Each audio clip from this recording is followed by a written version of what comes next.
the good thing Country is a very, very important film for not just farmers, but for anybody that deals with the regular day society of banking and dealing with money. Because the father, okay, so Sam Shepard plays the husband, Jessica Lange plays the wife, and then there is the father-in-law. And the father-in-law tells Sam Shepard's character, basically, which is, you know, the father. So the father-in-law is telling the father that they're not really going to make you have to pay everything back in 30 days. And there was probably some truth to that, but it drove him crazy because they threatened him. They threatened him by mail. And this is something that we need to shepherd within our own society. The government threatening people by mail. Now, a long time ago, when the Israelites were surrounded by the Philistines, they would threaten them basically by mail, by letters. They'd send them letters saying that we're going to wipe you out and kill you. They would give them letters to put fear in their heart. Our country should not act like Philistines. We should not threaten anybody for anything, especially over materials. But they do, and it dramatically affects people. And Sam Shepard, who was the greatest actor, never won an Oscar for acting, but he certainly deserved it. And he reveals this performance of this turmoil where he even beats up his own son, hits his own wife, turns on his own family, begins to drink, and just loses it. Loses his mind over these threatening letters from the government. Why do we still do it?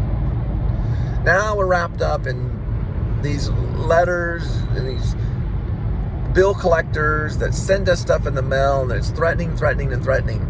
But the father-in-law was trying to tell the father character, don't let it bother you. And he even goes to sell his own family heirloom of these, it's like a saddle kind of thing, like a brace for horse or cattle that was given in the family for many years. And he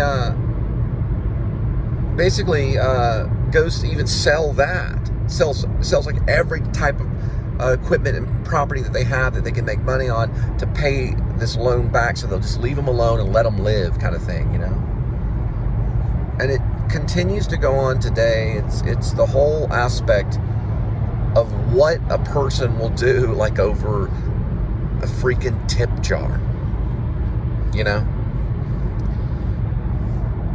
I'm surprised the guy didn't strangle me to death over quarters and change and just, it's a very low-level thing. But we're talking about, in this movie, it's a farmer's loan that's hundreds of thousands of dollars that drives him crazy, basically, because of these threats.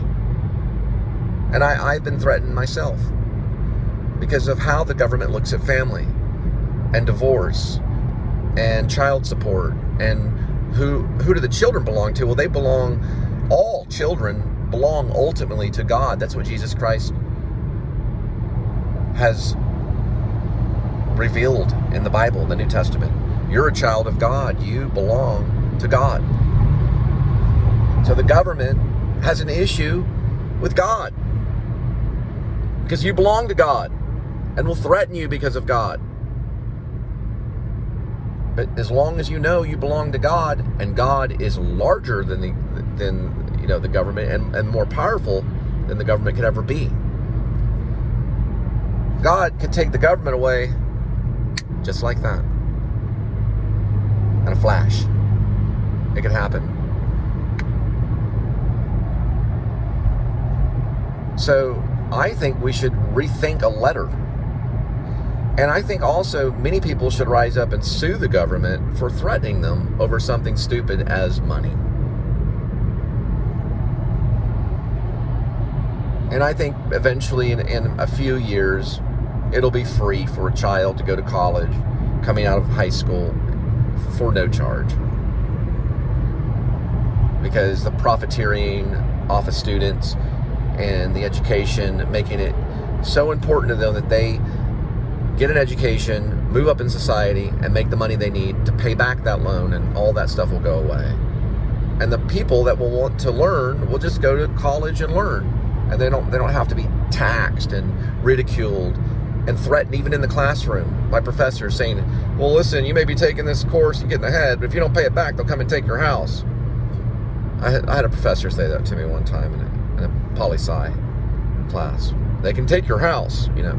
And this is like we're sitting there trying to take notes and learn. So that idea or that threat could go away, you know. And then we get into, of course, having children. Hey, listen, if you want to be a father, I'm a father of 3 beautiful children. And regardless of what happens to them, it doesn't matter because we're all immortal souls. But don't let anyone threaten you financially because it might make your life inconvenient. Go and have the kids and celebrate. Because a family is true celebration. A family is true celebration. You don't have to. But don't let the whole risk of child support prevent you from going and getting a wife and procreating and having children. Don't let that threaten you. It is always a threat. It's probably why I didn't have kids in my 20s, and it's probably why I didn't have kids in my 30s. But I eventually did have children in my 40s. When I turned 40, I finally got tired of it. And I said, fine, you can have me. And God rewarded me. Because I cared more about my kids than my own well-being. Because that's why they're here. I knew the risk was always evident. I knew Angel probably could leave me. I knew that could happen.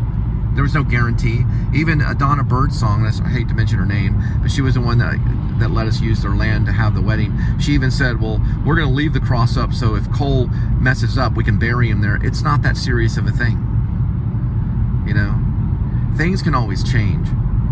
But I'm happier to know that I was able to have the children with the help of God, and those gifts were given to me.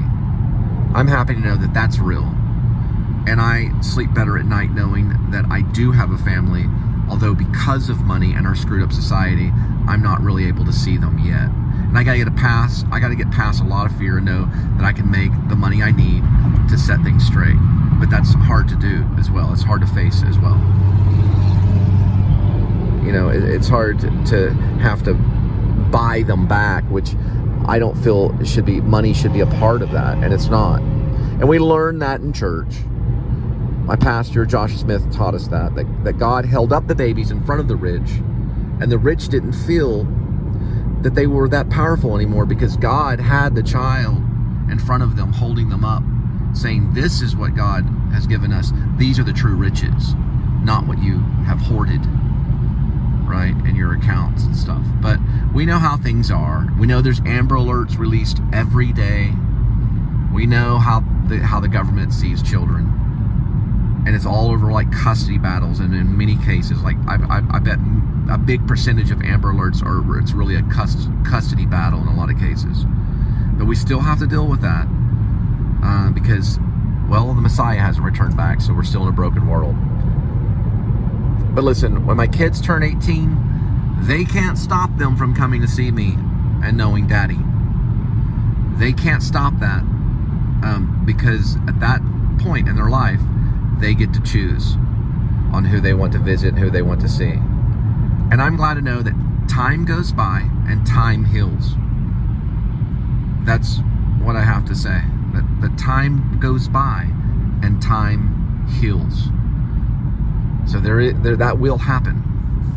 And there is a God. And I do have to pray to Him. I do thank Him. Now we're going to look at a shot at Fort Worth skyline. And I'll stop talking because when I zoom, you can't really hear me.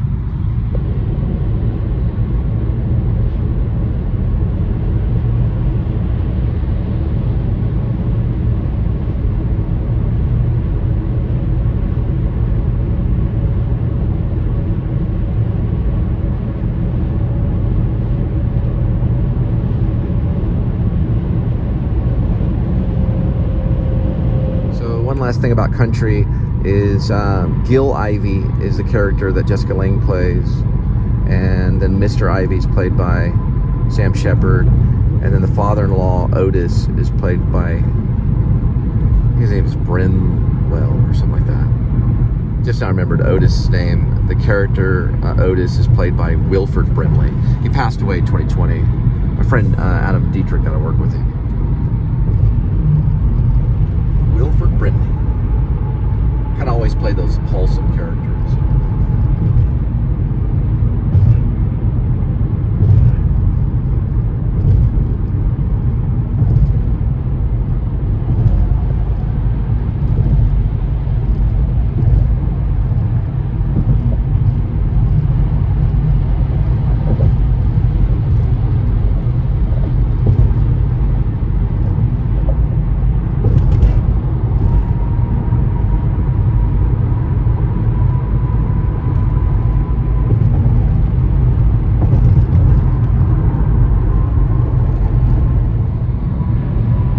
Be with you, John 2021. Oops, I made a mistake. It wasn't Wilford Brimley. It was another actor that looked like him. I was thinking of Gallows Road. It was another actor that looks very similar to Wilford Brimley. Sorry about that. Yeah, Adam Dietrich worked with another actor that looks similar to him. It's an older guy, kind of played the fatherly figure.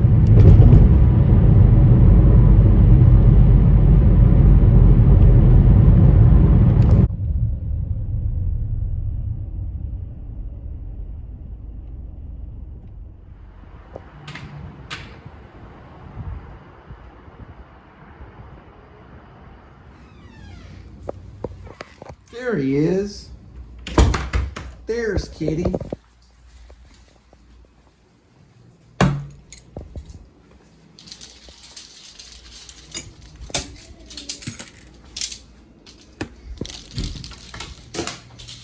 Hello.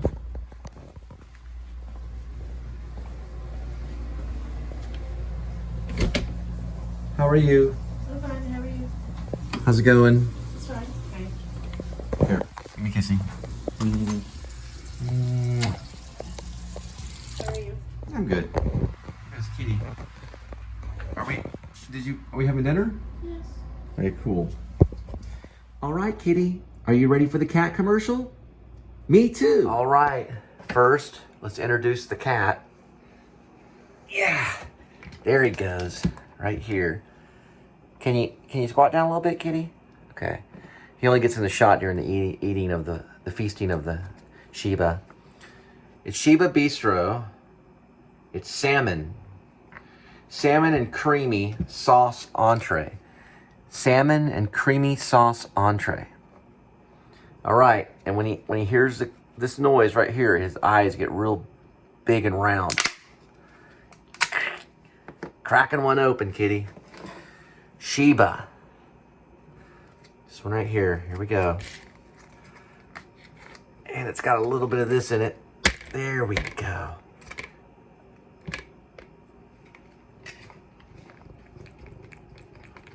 Hey, watch out, Kitty. Hang on. All right. Well, hang on. Sharing the shot with Kitty.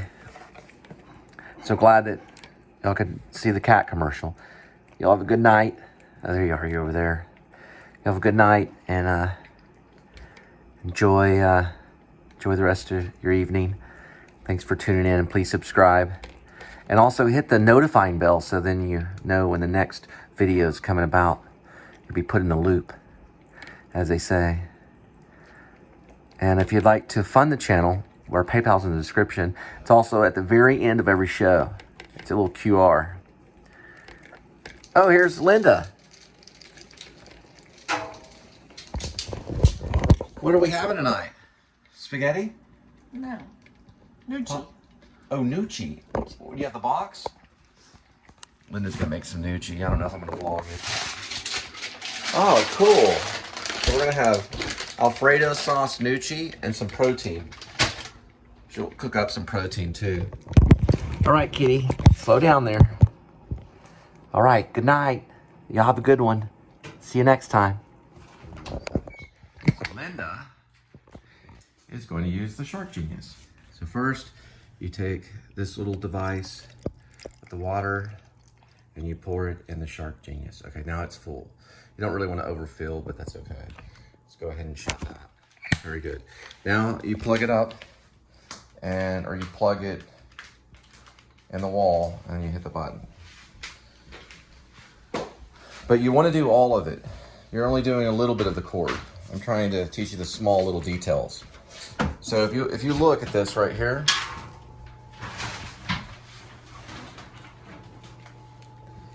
you want to turn this thing around right here. Turn it 180 right here. You see it? That way the cord falls. Now the cord falls. All right, and you plug it up.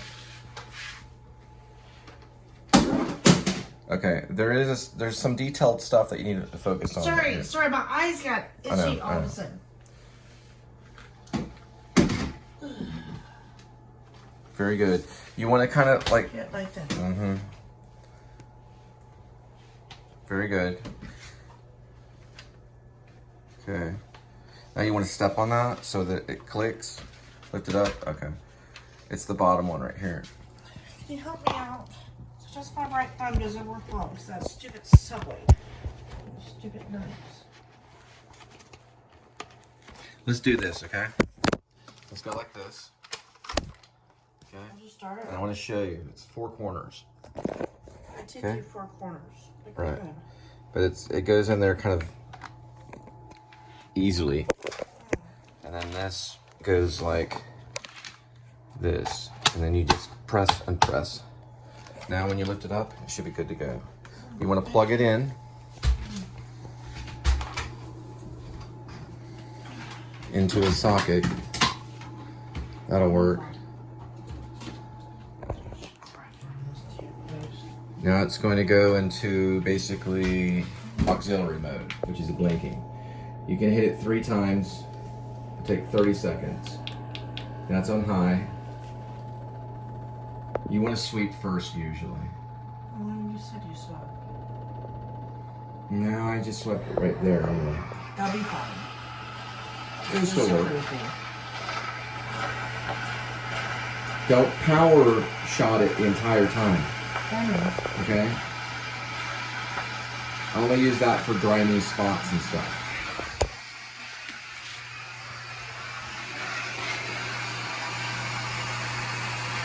Alright, that means it's ready to steam.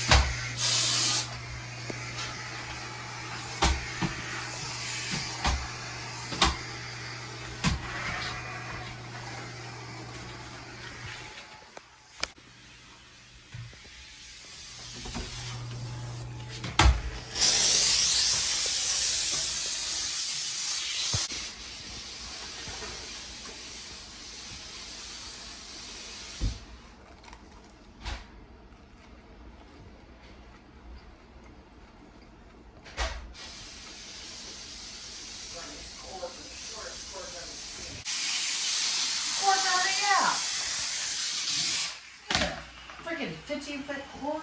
I'm trying to bring this cord. All right, here's Linda's gnocchi with chicken. So thank you, Lord, for the food. Amen.